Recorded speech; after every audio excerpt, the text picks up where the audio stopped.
A gift from the San Francisco 49ers, not just to the Patriots, but to the entire NFL. Welcome into Patriots Today by Chat Sports. I am your host, Brett Alper, and we've all known about it. The disputes between second-round picks and their teams. 30 out of the 32 were holding out. Well, Alfred Collins last night finally signed his deal and got a not fully guaranteed contract, but pretty close to it. And that just started an absolute domino. I'm not going to go through all the signings that happened on Thursday, but as you can see right here, the Bears in second round, Shemar Turner, have agreed to terms on a 4-year rookie contract. He was their second round pick. And as the logjam slowly begins to open up, quote Ian Rappaport. Now, when I did this video earlier this week, I kind of talked about it. I said, well, once a team bites the bullet or a player bites the bullet, we're going to see a domino effect just completely, and every single one of them are going to be signed. And I don't want to say I told you so, but I kind of told you so. When one team bites the bullet and gives a fully guaranteed contract, they all will. Well, it didn't get fully guaranteed, but once one person signed, they're all signing. And that's why you subscribe, because we have the info for you first. We cover it all through and through. So if you love the Patriots, if you want Patriots news and get up to date on every single thing, especially leading up to training camp that starts next week, that's why you subscribe to the channel, youtube.com/Patriots Today. And now, how does this gift the New England Patriots? Well, because their second-round pick, Alfred Collins, also a couple picks earlier, TreVeyon Henderson was a second-round pick, and he is still yet to sign his contract, and this kind of opens up the deal. So now the Pats have a very good feel for what's fair, and it shouldn't be too hard to get this deal done. Now, I will say that TreVeyon Henderson has kind of been rumored to want a fully guaranteed contract, but Alfred Collins got 88%.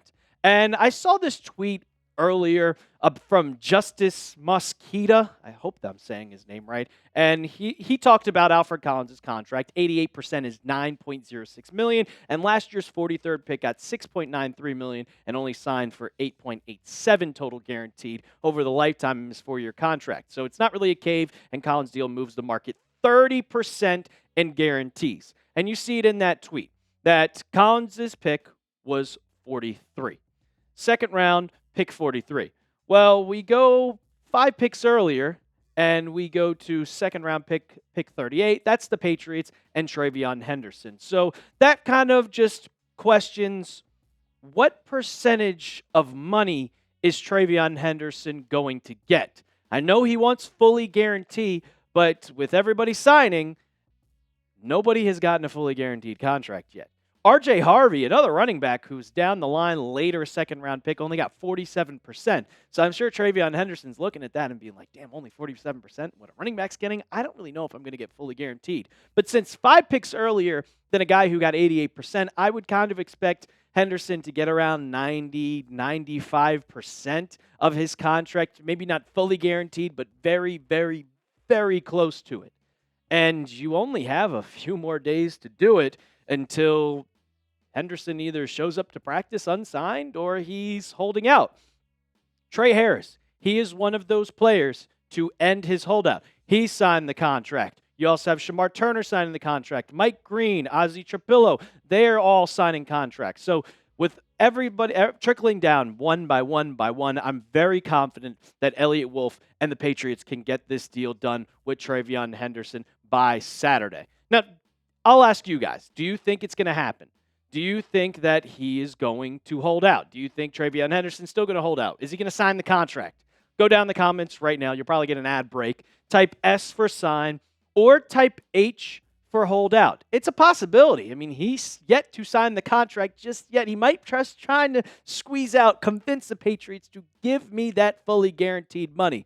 But I'm not 100% sure. Go down in the comments right now. S for sign, H for holdout. On the back half of the show, we're going to be talking about Christian Gonzalez, but we have a deal for you. These Patriots hoodies, it's been going on all week, and you got to get them while the supplies last. Was $70 for a hoodie, now $24. And if you go down the second paragraph of the YouTube description and click the link, you can get yours today. So you're not going to want to miss out on this deal. It's July. You're going to keep this hoodie for years to come. We'll also have that in the comments and the second paragraph of the YouTube description. All you got to do is just click that clickable URL that you see in the description and the comments of today's video. Support the Patriots. Get your hoodies today. Okay, so ESPN. We've talked about Christian Gonzalez. I've talked about Christian Gonzalez, how he has been one of the top cornerbacks in football. Well, ESPN finally decided, yeah, we're going to give some respect. And Jeremy Fowler, he wrote the article, but he went and asked executives, coaches, just everybody in between on who is their best cornerback. And they rate Christian Gonzalez the 6th best corner in the NFL. Here's the top 6 I gave for you. Pat Surtain, Derek Stingley Jr., Denzel Ward, Trent McDuffie, Sauce Gardner, and Christian Gonzalez. Now, I will say that this was about 70, I think Jeremy Fowler interviewed 70 different coaches, executives, et cetera, et cetera, et cetera. Some of them ranked Christian Gonzalez first. It was a compiler of every single vote together, and that's where he came out 6th. So some people think he's the best corner in football. Me personally, I've talked about it. I think he's top 5. He's only had 2 seasons under his belt. But if he's gotten an all-pro, he's proven that he can lock down some of the best wide receivers in football. And I think this year he can prove it. Now I'll talk about who was 5th on that list, and that was Sauce Gardner. And we'll talk about why we're talking about Sauce Gardner just in a second. But you could see these stats.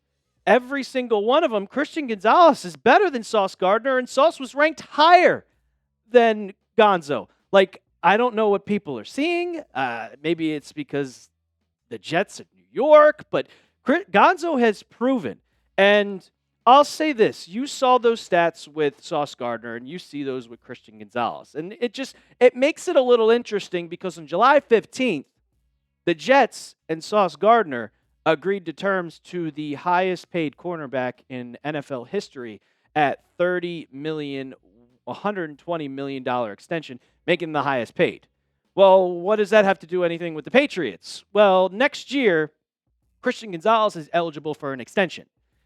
He's still under contract. They can get him on an option, but do you really want to go through and have him kind of hold out like we just saw with Trey Hendrickson, like we're seeing? TJ Watt just got signed, but he was holding out for a new contract, and you saw he became the highest paid edge rusher in football. So do you really want to do that? You're going to have to pay Christian Gonzalez what he wants. And for me, for my projection, Sauce Gardner got $120 million. Well, with the market always getting higher and higher and higher, you're not necessarily going to have the best corner in football be the highest paid. I mean, we saw Trevor Lawrence at one point be the highest paid quarterback in football. So with the market getting higher, I think Christian Gonzalez could get $130 million, and that's only $5 million annual more than Sauce Gardner. So you're going to have to pay him. And with him making an all-pro team last year, if he performs like he did in 2024, the contract's a no-brainer, and he's going to want that type of money. He's going to be one of the highest-paid player in Patriots history, the highest-paid player in NFL history at corner. So if he makes an all-pro, guaranteed that he's going to get that type of money, or we could see possibly him holding out. But I'm worried about this year. I'm only worried about this year. I'm worried about what he's doing, but it's kind of got to be in the back of your head. I know it's in the back of Christian Gonzalez's head. If he performs well, he's going to get an all-time bag. So I'll ask you guys. It's early. Got about a year until this becomes a reality. Would you give Gonzo a 4-year, $130 million contract? Me personally, I'm giving it to him in a heartbeat. He is the best, one of the best corners of football. He's only 23 years old. If it's a possibility that he can become the best corner in football, now with the people around him, you got Carlton Davis on one side, you got a great pass rush in Milton Williams, Christian Barmore, and you put Robert Spillane in linebacker, you add Harold Landry, like this defense is going to be threatening, and with the pass rush getting to the quarterback faster than we saw last year when we only had 28 sacks, now Christian Gonzalez has a lot less time where he's got to cover everybody. And now it's more time where they got to get the ball out quickly and put the little straps on. And, yeah, good luck being on Gonzo Island. Would you give him the 4-year, $130 million contract? Type Y for yes or type N for no down in the comments section. And if you made it to the end of the video, you should probably give a subscribe, right? Also, I'm always talking Patriots football on social media. My DMs are open, Twitter, Instagram. You can hit me up at The Real Alper. And as always, let's go, Pats.